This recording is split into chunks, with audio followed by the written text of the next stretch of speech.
There is one principle I can emphasize that is the most important principle underlying the prevention of violence. It would be equality.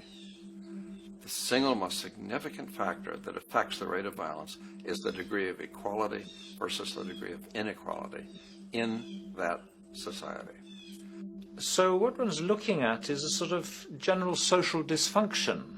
It's not just one or two things that go wrong as inequality increases. It seems to be everything, whether we're talking about crime or health or mental illness or whatever. One of the really disturbing findings out in public health there is never ever make the mistake of being poor or being born poor. Your health pays for it in endless sorts of ways, something known as the health socioeconomic gradient.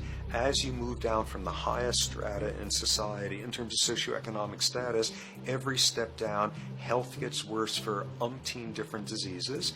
Life expectancy gets worse, infant mortality rate, everything you could look at. So a huge issue has been, why is it that this gradient exists?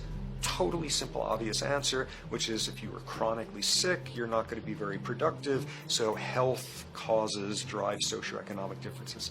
Not that in the slightest. On the very simple level that you could look at socioeconomic status of a 10-year-old, and that's going to predict something about their health decades later. So that's the direction of causality. Next one, what's it about? Oh, it's perfectly obvious. Poor people can't afford to go to the doctor. It's healthcare access. It's got nothing to do with that, because you see these same gradients in countries with universal healthcare, socialized medicine. Okay, next simple explanation.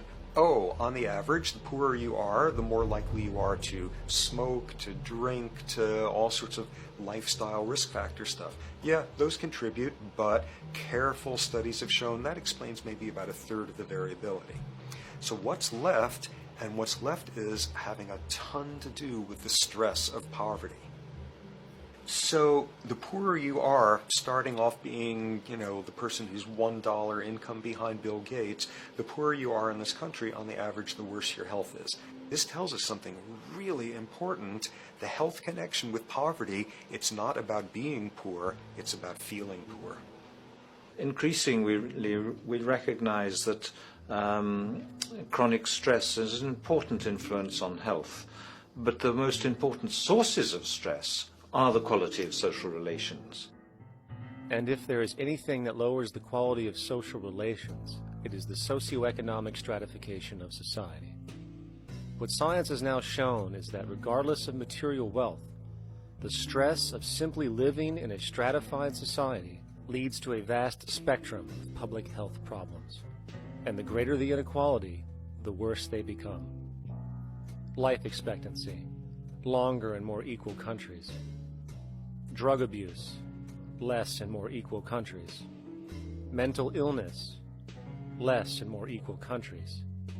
Social capital, meaning the ability of people to trust each other, naturally greater in more equal countries. Educational scores, higher in more equal countries. Homicide rates, less in more equal countries. Crime and rates of imprisonment, less in more equal countries. It goes on and on. Infant mortality, obesity, teen birth rate, less in more equal countries. And perhaps most interesting, innovation, greater in more equal countries, which challenges the age-old notion that a competitive, stratified society is somehow more creative and inventive.